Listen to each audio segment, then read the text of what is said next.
Thanks very much, and welcome again.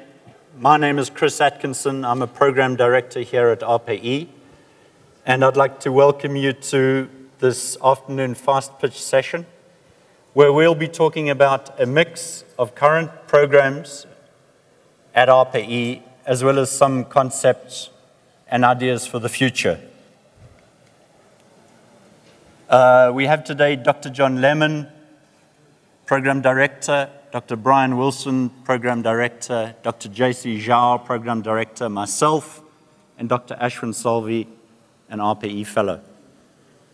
Without further ado, I'd like to introduce to you, I'd like to reinforce that we would welcome questions for the second half of the program.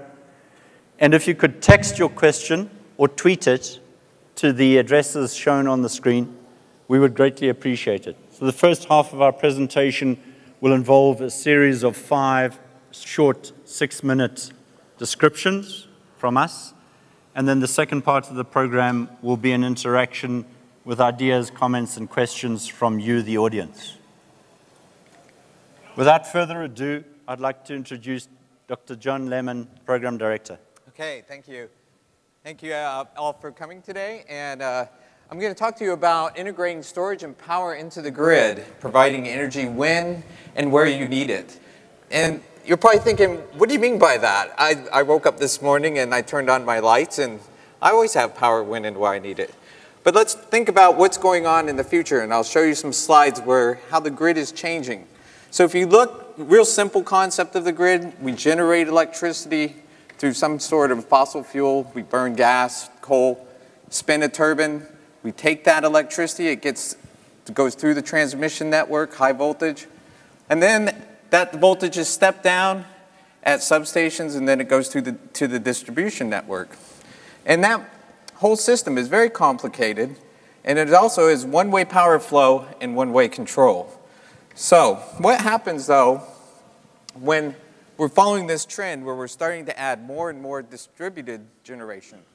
And so this trend that you can see, the blue line, is solar, and this is increasing.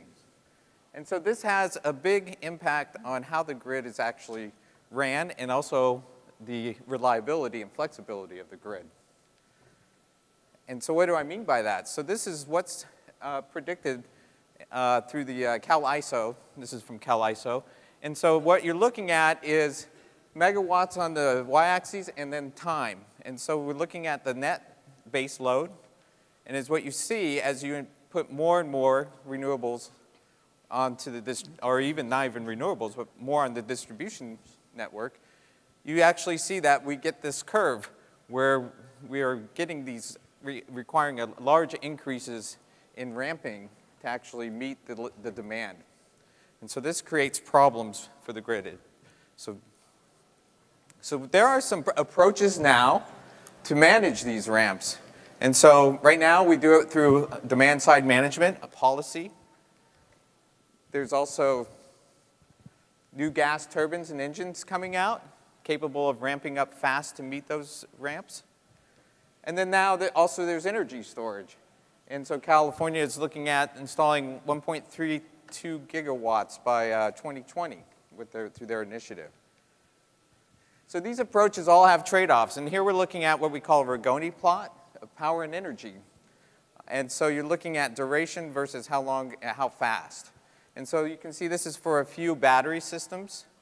And if you look at combustion, up in this corner here, there's trade-offs with this kind of, when you talk about combustions. There's increased emissions, decreased efficiency, and then of course the O&E costs are up.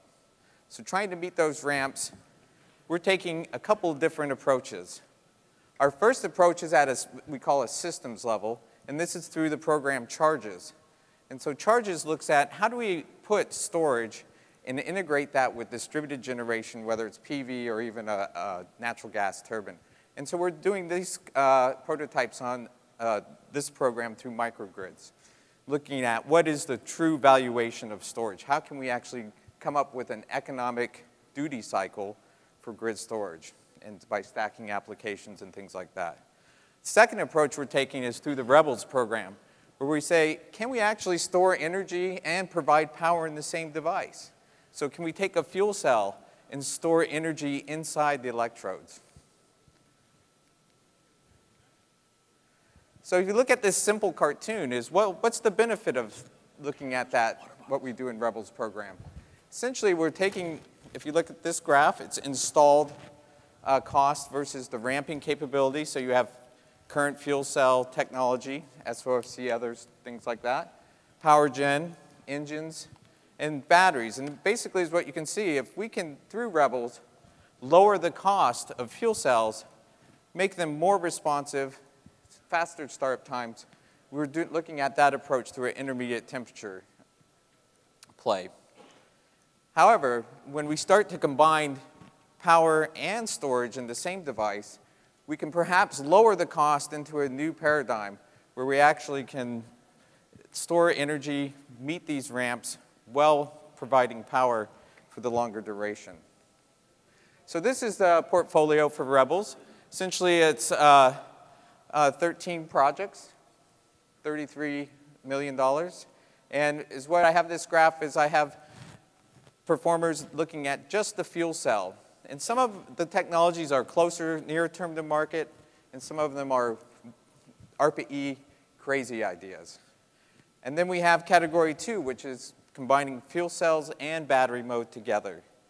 And of course, that is a far-off concept, but there's some hope in the science literature where people have showed you can actually store energy in an anode for a fuel cell, either through a metal oxide or a metal hydride.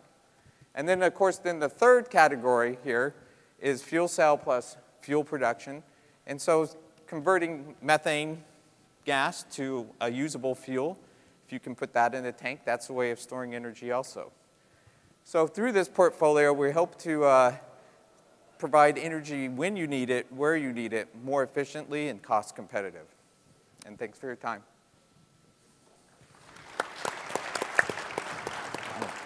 Sorry, forgot to introduce you. Hello, I'm Bryan Wilson. I'm a program director. And I'd like to talk about our newest program called Monitor, which is focused on low-cost methane sensing.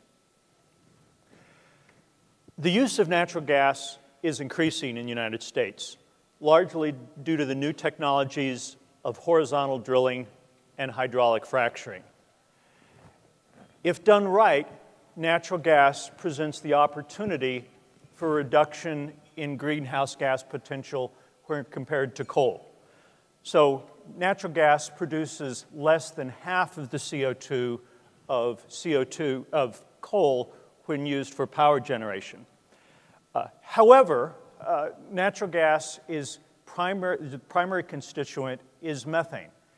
And methane is a very potent greenhouse gas with over 84 times the global warming potential of CO2.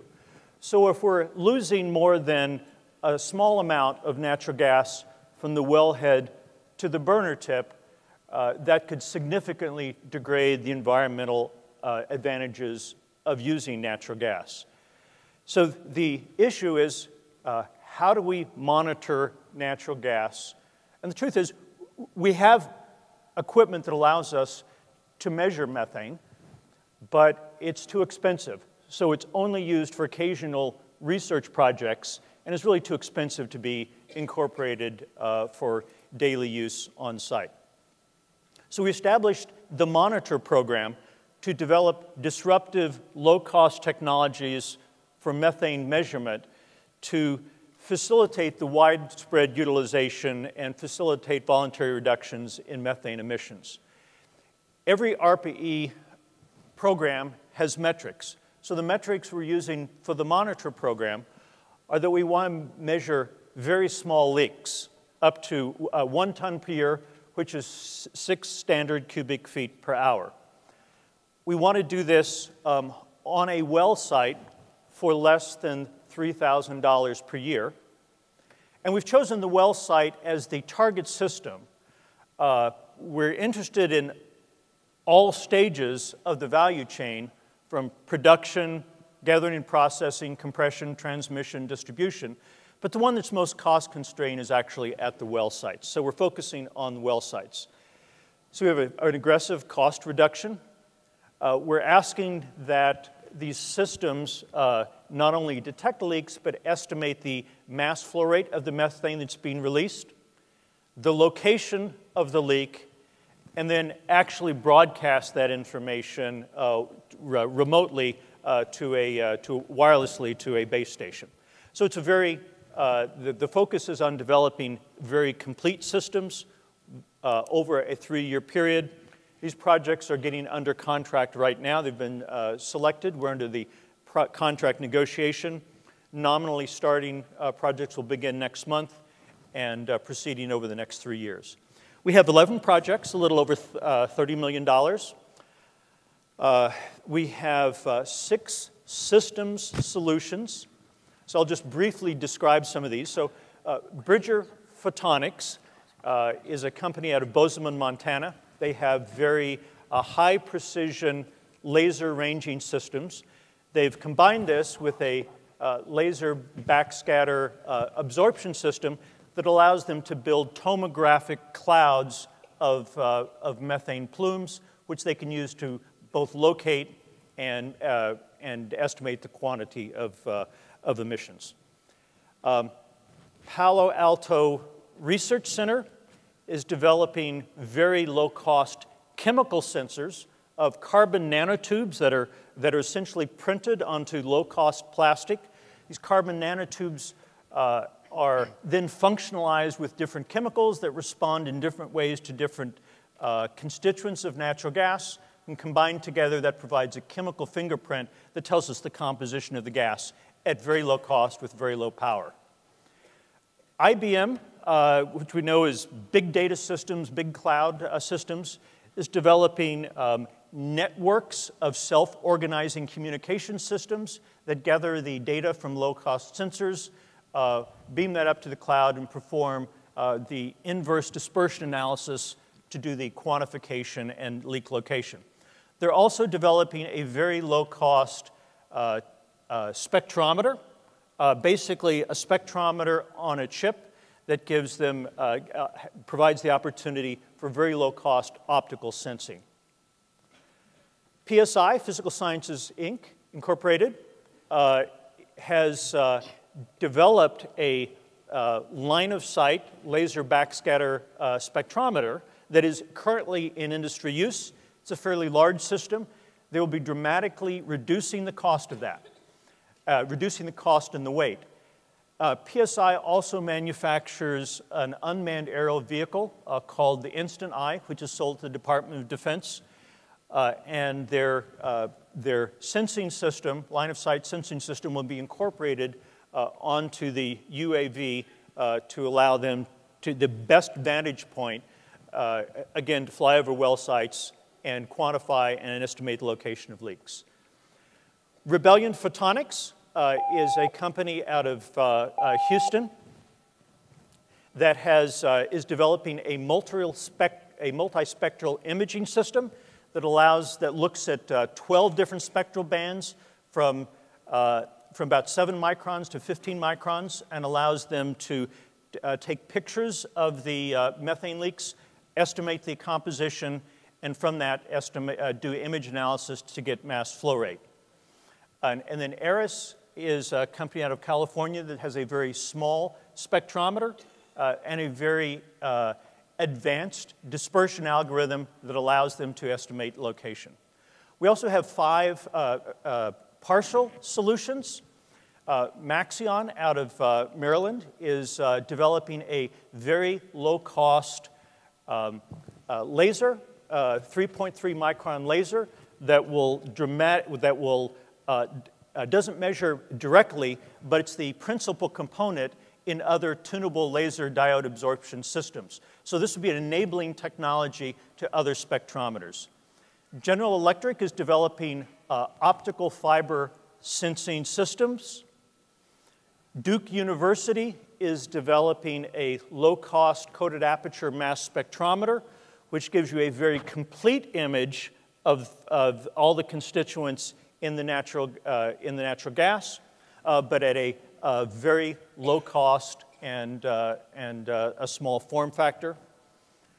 Licor is developing an advanced spectrometer that gives very high accuracy. And the University of Colorado at Boulder is using a technology called frequency combs to give very precise measurements of methane, and they can do these over long path, so they'll be measuring methane over 1 to 2 kilometers. So an in-stream program, these projects are getting set up. We'll be starting next month. And I'm now going to turn you over to J.C. Zhao. Thank you, Bryan. You can see how passionate each of our program directors is about our technology.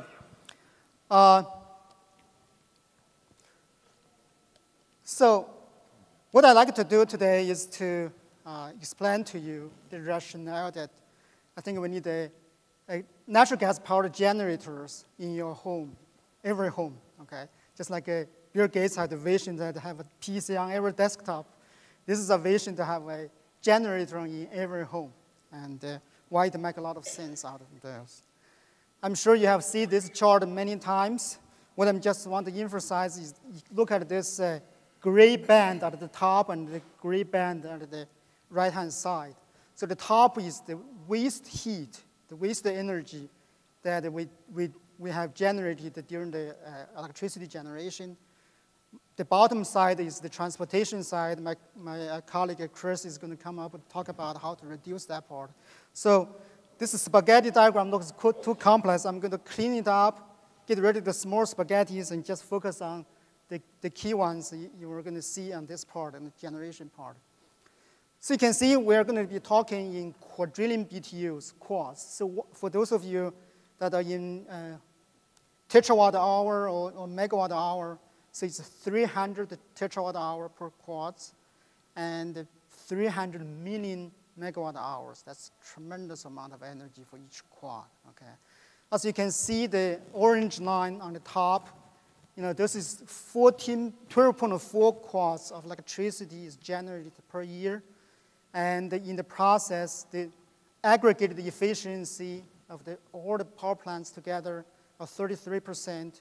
So you generate, almost 26 quadrillion BTUs of wasted energy.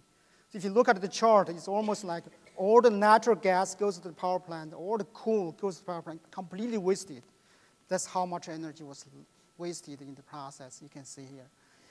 And if you look at the blue lines, so that's the natural gas that is currently, so Bryan just explained to you how much natural gas we're going to have and the abundance we have in this country. So if you just look at the energy generation side, again, as you can see, there's a 4.7 quarts of electricity goes to the residential area, and 5 quarts of natural gas goes to the residential. And the commercial side have 4.6 quarts of electricity and 3 quarts of natural gas, okay? So altogether, 75% of the energy that are generated in the power plants are used in the residential and the commercial sector. So if we can move the generation to localize the generation so that we can use the heat, the exhaust heat, instead of wasted of the gray band you can see there, then we can save tremendous amount of energy, right? You can see the electricity generation create 2 billion tons of CO2 per year. That's almost 40% of the entire CO2 emission from the US. And actually 40% of the fresh water withdrawal, is consumed by so dissipate the heat, the waste heat. So if we can move the generation from, centralized power plant and to, local generation at your home, then we can use a lot of those waste heat and save a lot of energy and reduce the CO2 and so on and so forth. I can explain to you in a minute. So let's take a look at the residential side, just to do a, back the envelope type of calculation. Look at the energy here. So this is the centralized generation. As I mentioned, the 4.7 quarts of electricity goes to the home, and 4 quarts of natural gas goes to the home, mostly for hot water, home heating, and so on and so forth. And in the process, basically generate 4.7 quarts of electricity. You basically dump almost 10 quarts of heat in the centralized power plant. Right? If you look at the aggregate efficiency in terms of energy use, this is not very efficient. Now, if we have a combined heat and power system, you have a generator at home that can generate electricity, in your basement, and then you can use the exhaust heat to heat up your water tank and at home, then we can save tremendous amount of energy. The total energy use in this case, if we have a combined heat and power system, is around 12 quarts compared to almost 19 quarts in the other case. So there's a tremendous amount of energy savings we can do. Now, we cannot capture all of those energy. If you go through, we went through a very careful calculation, and we can save 3 quarts of primary energy just in the residential sector. Now, if we do the same thing for the commercial sector, then we can get another 2 quarts, quadrillion BTUs of energy from there. We can save 200 million tons of CO2. That's just equivalent to take 40 million cars off the road. Okay, this is about 4% of the entire U.S. CO2 emission. Just give you a perspective. So in 2007, 2008, we peaked about 6 billion tons of CO2 in the U.S. All the efforts together, all the solar, wind, everything together, have dropped, including the economic downturn, have dropped the one only about 4%, 10%, sorry. So this would be another 4%. So this is the generator program. Let me just try to finish up really quick. So why haven't you bought one? There's about 500, so 500,000 U.S. homes already have backup generators, but only about 700 systems that have combined heat and power. So even though they make tremendous sense, the economics, the efficiency is just not there. Okay, so really, if you buy a very efficient system, like not efficient, the high efficiency system currently is 26%. In that case, you are paying tremendous amount of money in this case. Or you can buy a Home Depot, a very cheap system, but it costs very less. So the GenSet program is try to create a 1 kilowatt system, very high efficiency, and the 10-year life, and $3,000 per system. So that's the goal. It will have tremendous implications in the energy saving and CO2 reduction and so on and so forth. So thank you for your time. So next to me is Chris.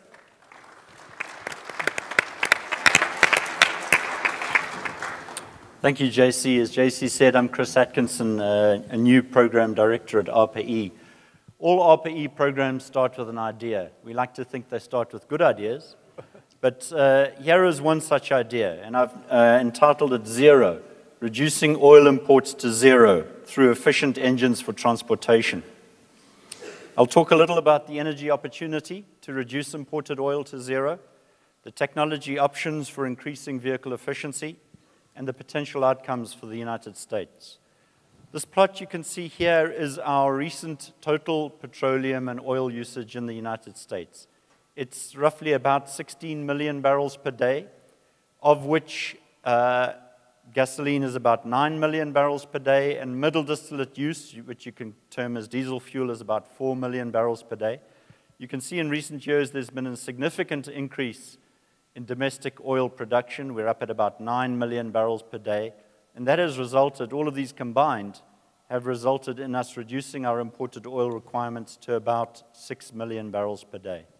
Now, we can reduce that. We can reduce imported oil requirements to zero over about 20 years through increasing the fuel efficiency of the engines that we have in transportation by 40%.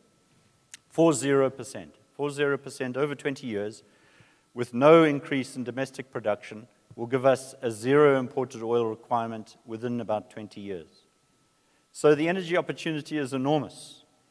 Programs already exist at both the DOE and beyond to reduce our total petroleum requirement for transportation. You can think of the DOE Super Truck program, which has a very specific engine peak efficiency target of 55% brake thermal efficiency, and an increase in truck freight efficiency by 50% by 2020.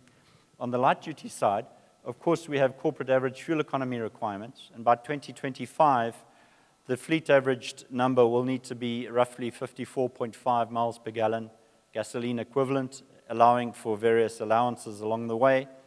And that'll require that passenger cars and light trucks will have to have significantly lower weight than they have today, lower aerodynamic drag, lower rolling resistance, reduced powertrain loads, and reduced powertrain losses. But there's much more that we can and should do to improve the efficiency for light-duty hybrid and conventional vehicles both, specifically in the area of engine technology. This again illustrates why I believe that that is required. If you look at recent fuel efficiency trends, you see that we'll fall far short of our target by 2025. And this again reinforces the fact that we need to improve overall engine efficiency. The technology options that we can use to improve engine or powertrain efficiency in future vehicles falls into what I would consider to be three particular categories. One, you can consider a progression of existing or conventional techniques. And remember that this is in the 2025 to 2030 timeframe, so I'm talking about technologies that might be well established by then. So very advanced ignition systems, advanced boost, advanced fuel injection, a convergence of Otto cycle and diesel cycle perhaps, low temperature combustion, and various low temperature chemistry-based approaches to improving engine efficiency. Other aspects like variable compression ratio or very high compression ratio engines. The second category that I could consider that we might see technology improvements in that time frame would be novel thermodynamic cycles and novel engine architectures. So you can think of free piston engines, for example, or split cycle engines or multi-stroke engines. And as I say, novel thermodynamic cycles, either very new, unthought of thermodynamic cycles, by which I also mean very old thermodynamic cycles revisited over time. And then the third category, which is of interest, would be what I'm terming modular or hybridized engines. Instead of having an engine today that runs mostly at part load for most of its life and hence is relatively inefficient, what if we had engines that were made up of individual cylinders, each one of which ran at its peak efficiency when required and did not run when not required? We could integrate engines like that through electromagnetic devices or electrical machines, much as we have today for hybrid vehicles or for start-stop operation. So there are distinct technologies that might be available in that time frame and should be investigated. The technology goals would be to increase the cycle-averaged engine and powertrain efficiency for both conventional and light-duty cars and trucks. And again, improve fuel efficiency over real-world driving conditions, not just over regulatory cycles, through emphasizing part load fuel efficiency improvements. We would remain fuel agnostic, and of course, in order to ensure commercialization, we'd be cognizant of requirements for power density or perhaps power and energy density, including the energy sources too, regulated exhaust gas emissions, obviously cost, and then the reliability and utility of such powertrains, as well as their potential for commercialization. So the potential outcomes would be extremely valuable to the United States. As I say, we could reduce to approximately zero petroleum imports, and that's about a 5 to 10 quad reduction in primary energy usage per year. And that would be equivalent to permanently removing 80 million cars and light trucks from US roads. We would also reduce greenhouse gas emissions from transportation by 40% or more, and that's before accounting for any shifts to low carbon or renewable fuels or zero carbon fuels. And then, of course, increase our energy security. But the challenge is, how do we get engine and powertrain fuel consumption reductions in conventional and hybrid vehicles at low incremental cost and hence transparent to the vehicle owner or buyer? Thank you very much. Now, I would like to hand over to Ashwin Salvi, ARPA-E Fellow. Thank you. And yeah, this is on. Good afternoon, everyone, and welcome to the ARPA-E Summit, otherwise known as the best 3 days of your life. My name is Ashwin Salvi, and I'm a fellow here at ARPA-E. And as fellows, we're tasked with finding the large opportunities in energy and emissions. And that's what brings me here today. I want to discuss with you the opportunity for oxycombustion. Also, what that means is it's pure O2 combustion with fuel in an internal combustion engine in an effort to reduce engine emissions and increase engine efficiency. So the opportunity that I'm targeting today is the transportation sector, which consumes about 27% of the US energy consumption. And it does so incredibly inefficiently at 21%. That's the equivalent of wasting 170 billion gallons of gasoline a year. Now, if we can increase engine efficiency, we can reduce this energetic waste as well as monetary waste. So before we can start talking about how to increase engine efficiency, it's useful to understand where some of the opportunities lie. You can see that a considerable amount of combustion energy actually gets wasted in the exhaust gases as well as the coolant. Members of the engine research community propose to increase the engine efficiency by reducing this heat loss through excess air, or what we call lean combustion.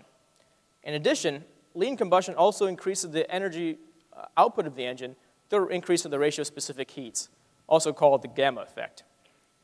You can also reduce the energy loss to the exhaust gases by using overexpanded cycles such as the Miller-Atkinson cycle, which uses a larger expansion ratio to compression ratio to better utilize the combustion products and extract more energy out of it.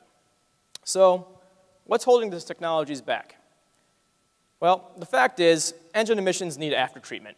Gasoline engines make extremely high and harmful regulated emissions when they burn air and fuel together, and require a three-way catalyst to clean up these emissions. This catalyst requires a very specifically tailored exhaust composition that restricts the engine to operating at the stoichiometric ratio of air and fuel. And in turn, that limits the engine efficiency. What oxycombustion proposes to do is to remove the nitrogen from air prior to combustion, and what that does is it eliminates your NOx emissions. When you eliminate the NOx emissions, you also need to eliminate the need for a three-way catalyst. What that lets you do then is use excess O2 to increase the engine efficiency, and as a convenient side product, excess O2 also reduces the carbon monoxide and hydrocarbon emissions from the engine. So let's consider a really simple model starting with air. Using an O2 separator that works at the thermodynamic energy limit for separation, we can expect a range anywhere from 1.5% to 13% of fuel energy, or a fuel penalty, if you will, to produce the amount of oxygen that we need. And of course, this range is dependent on how much oxygen you're actually producing. So let's take this oxygen and put it in an engine and burn it with methane in this case, to produce power that we need as well as exhaust emissions, which consists of excess O2, water vapor, and carbon dioxide. How does this compare to a conventional stoichiometric engine, which is shown in the graph here by the X, and it's also on the stoichiometric ratio of air and fuel, that vertical line, where anything to the left of that line is lean combustion, or excess air, and anything to the right of that line is rich combustion, or excess fuel. Well, if you account for the net energy for O2 separation, it turns out that the oxycombustion engine has less efficiency. And even if you use one of those overexpanded cycles I talked about earlier, turns out the oxycombustion engine results in lower efficiency than conventional air engines. So this sounds like and this is really due to the high cost of energy for the O2 separation that's highlighted by the 1.5 to 13%. So it looks like this is a bad proposition. However, if you consider that there's excess O2 in the tail, in the exhaust pipe, if you can recycle this exhaust into the intake, you see that you dramatically lower the energy required from the O2 separators. That's because all you're trying to do at this point is supplement the oxygen that gets consumed by the water vapor and the carbon dioxide that's leaving your exhaust pipe. So if you look at the efficiencies for this lower energy consumption mode, you see that the cycle efficiency is considerably higher, and even higher than that of conventional stoichiometric engines. So what kind of technologies do we need to enable this? Well, we need O2 separators that use extremely low energy to separate O2 from air as well as exhaust, but also can produce the high flow rates that engines need, can operate in an environment where there's high temperature, but also water vapor and carbon dioxide and other contaminants from combustion. If this is successful, we can see an increase in 7% in natural gas engine efficiency. If you extrapolate this out to the transportation sector, it could yield 2 quads of energy savings, or about $30 billion in energy savings. Now, this study really considered just methane combustion, but there's potential applications to other fuels as well. So that's my pitch, and my name is again Ashwin Salvi, and thank you for joining us today.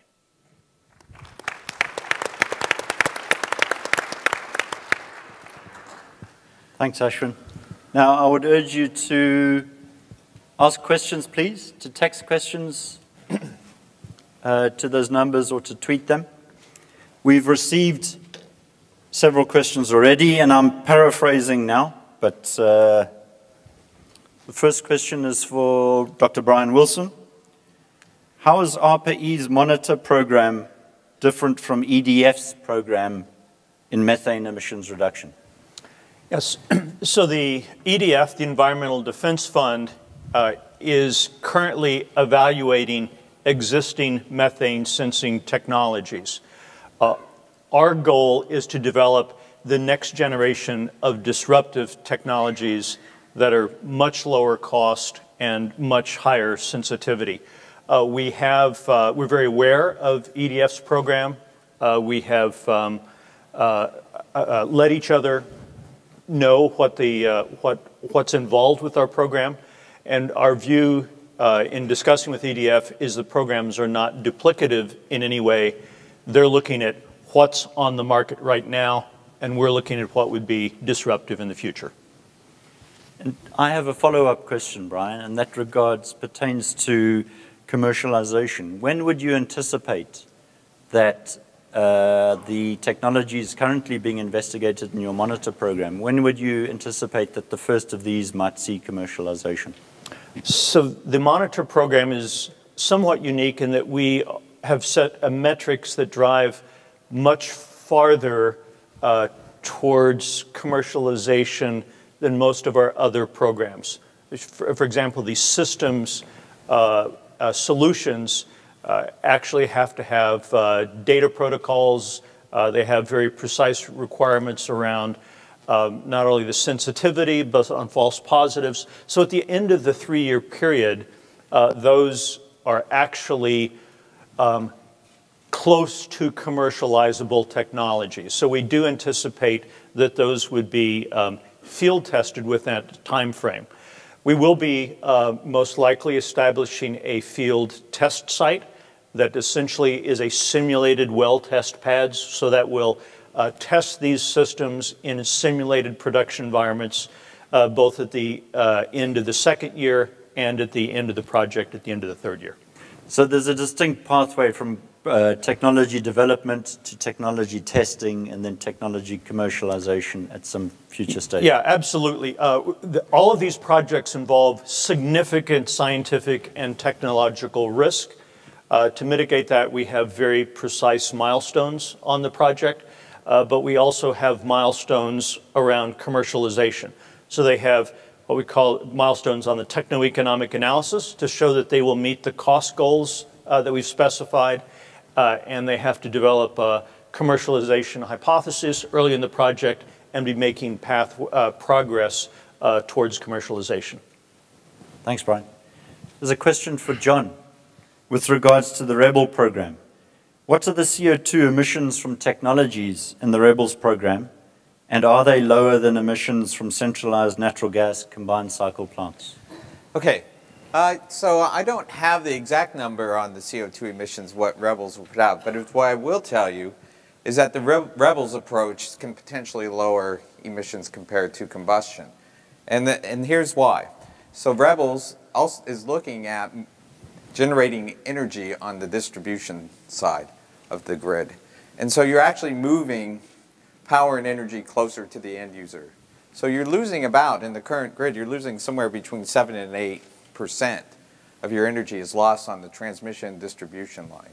So that's one reason. The second reason is there's no Carnot, the law of Carnot does not apply to electrochemistry. So essentially you can actually have a higher efficiency conversion of energy in electrochemical devices. And the third one that really puts these systems over the top is the ability to do combined heat and power. So you're not throwing away your waste energy, waste heat. You're actually using your waste heat. And that significantly boosts the efficiency of these type devices up. And therefore, the emissions will be less per, per unit of energy that you're using. Thanks very much, John. A question for JC about the GenSets program. How will the ARPA-E GenSets technologies address the issue of noise and vibration, by which I presume they mean unwanted noise and unwanted vibration from a home generator, home CHP system? Yeah, so a lot of the question probably comes from when you buy a backup generator. It's very noisy, very a lot of vibration and so on and so forth. But several companies already have small generators that have the noise level below 55 dB in 3 feet away. So it's already there in terms of the technology side. So those are very, very engineered machines, but they're very expensive. They really try to get the cost down for the cost-effective generators, get the efficiency up, get the cost down. We also put a lot of targets, just the performance targets on the emissions, and we did a very careful calculation about what the cost has to be in order to have very widespread deployment. So the noise is not a very, very big issue. While the manufacturer have built a generator that you can use at home, the noise is less than your ceiling fan. It's certainly will be less than your burner. So it's not a big issue. A second unrelated question, but a question for you nonetheless. If all residential heating was moved from electric, some of which is electric-based heating today, simply moved from an electric energy source to natural gas, what proportion of your proposed benefits would simply be achieved directly through that? In other words, through fuel shifting rather than through energy shifting, rather than through new technology development? I don't think we did the exact calculations, but just give your perspective about that. So there's 110 million U.S. homes. 70 million of them have natural gas already, all right? So those are the infrastructures already there. You can put a genset there and realize that. So they are the difference, right? So this is another 40 million homes that now is electrical heating. And so those ones, if we convert into natural gas, you can probably save like a quart of energy by just doing that. Right. Yeah. So it's so the infrastructure and so on and so forth has to be brought in to realize those. Thanks, JC. There's a question for me, and it goes something like this. Automotive OEMs have spent billions of dollars on traditional IC engine technology. Are they likely to accept a radically new engine topology or cycle, which I take to mean engine architecture or thermodynamic cycle? And that's a really good question. It's not altogether clear exactly how these technologies would deploy into the field. I like to think of the fact that virtue is its own reward. In other words, if we uncover or discover or develop engines that are significantly more efficient, that ultimately they will make their way into the marketplace. Fuel use reduction, it would be highly attractive to the vehicle owner or operator to have a 50% reduction in the costs associated with their fuel use. But we harbor no illusion about the difficulty of that, not just the commercialization aspect, but also the technology development. A typical engine program today to develop a new engine family, which might simply be an extension of existing technology, is of the order of $100 million. So a typical ARPA-E program is of the order of 30. So it's really difficult to see how a $30 million program can upset an industry that operates in the hundreds of millions or billions of dollars. But that shouldn't prevent us from trying. The opportunity is too large for us to sit back and simply do nothing about it. And essentially, it's something that I believe that we should do. So there's a series of questions for Ashwin. And the first is, have you considered the impact of the costs required for oxy-combustion besides the efficiency gain? So that needs to be addressed. Yeah, cost is definitely an aspect that you need to consider when you're making these O2 separators. And it should be, I mean, it's definitely a prime driver. If your cost of your engine goes up by an order of magnitude, then I don't think it's really going to make it into the market that well. So this, again, was an idea, a pitch idea that I want to discuss with you. And if you can get to the point where this oxy-combustion can eliminate the need for any kind of after-treatment devices, as well as gives you an efficiency gain and fuel savings, we can talk about some pretty large numbers for monetary costs for these O2 separators. And a technical question. When you recirculate the exhaust to recycle the oxygen, wouldn't you lose efficiency through recirculating CO2 or water vapor? Or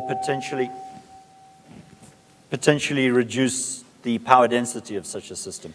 So when I was talking about recirculating, I wasn't talking about doing an exhaust gas recirculation where you take CO2, water vapor, and O2 and put it back in the engine. I'm actually just talking about putting another O2 separator in the exhaust, dropping out the O2 and purely recycling that back. Sure, there'll be some losses in terms of the O2 separator itself, as well as pumping losses, and that was not included in the analysis, but that will definitely drive your efficiency down if it was done poorly. And so you would have O2 separation on board a vehicle if this engine was used in a transportation application? Probably too. Very good. A question for JC, which goes to the heart of your gensets program. Is 40% efficiency feasible at the 1 kilowatt scale power when utility scale power is producing electricity at only roughly 33% efficient? Now, we understand the inefficiencies of the existing power plant fleet and that new combined cycle systems are substantially higher. Yeah. But I guess the question goes to, is 40% electrical efficiency feasible? That's a really good question, and that's what we are really trying to push the community to do better. I think the community, the engine community, and the Stirling, the ICE, and the turbine community fear that they can probably try to get to 35, 36% efficiency just by the design and the improvement of the engines. We are trying to push the community thinking even harder, so can we push even further? And so also can we combine different devices together, like a ICE engine or Stirling engine together with a thermoelectric device, and so on and so forth. So there's a lot of challenges and challenges technically and also cost-wise. But we wanted to give the high target. That's what the ARPA-E does, right? To just push people to the limit and see what new idea can come up. And if eventually we get a 37% efficiency system, that's a tremendous improvement from the current 26%. So that's what we are targeting for. I mean, that it's not just a shock in the dark. It's not like completely inaccessible, but it's extremely challenging. That's for sure. Thank you, JC. Question for Bryan Wilson. With respect to your monitor program, what percentage of natural gas leakage would be tolerable for parity or better than coal? I assume they mean global warming potential. Presumably the lower level is 0, but what?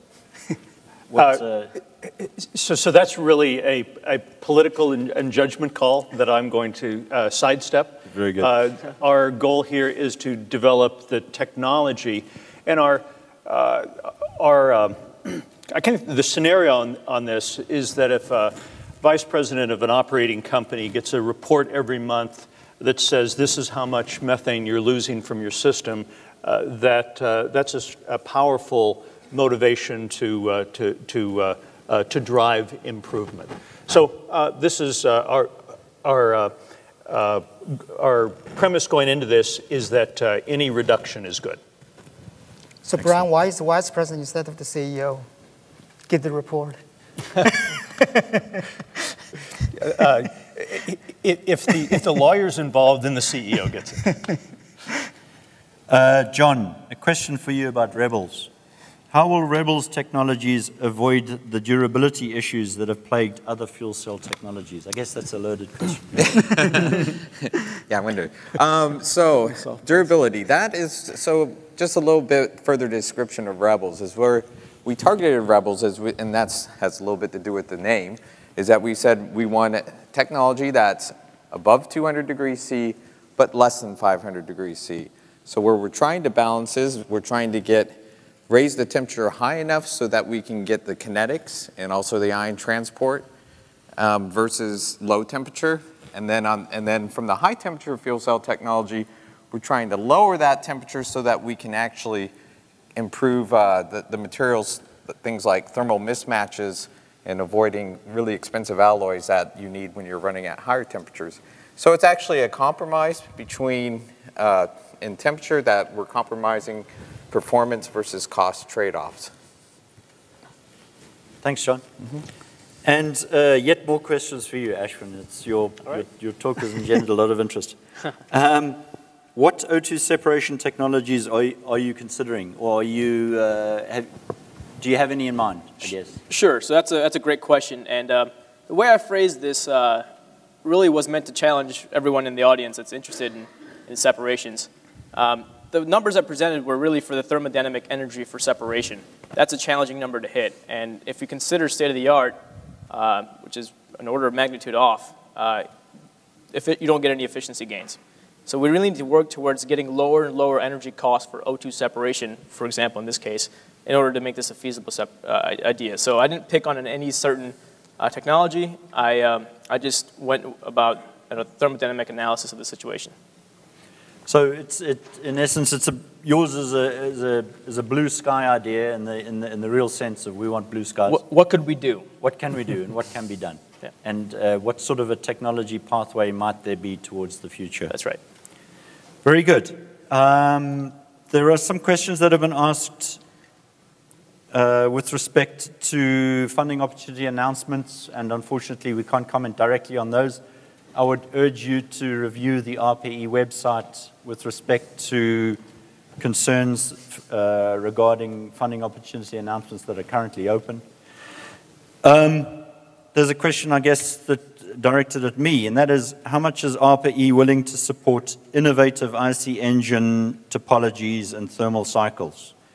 Well, the answer is that we don't, in a program such as that, we would specify the sorts of targets and metrics that we'd be interested in seeing without specifying the manner in which those targets and metrics are achieved. In other words, as I said previously, we'd be fuel agnostic, we'd be technology agnostic. The idea is, how can these efficiencies be achieved at reasonable cost, along with all the other metrics associated with power density, energy density, commercialization, exhaust emissions, utility, range, and those sorts of issues. So, in other words, we're not prejudging any technologies that may or may not arise. We're simply interested in seeing technologies that can meet the sorts of metrics that we anticipate. Remember further that what I spoke about is really just a concept. It is not a funding opportunity. No such program exists. It really is just a concept for the future. And in the absence of any further questions, I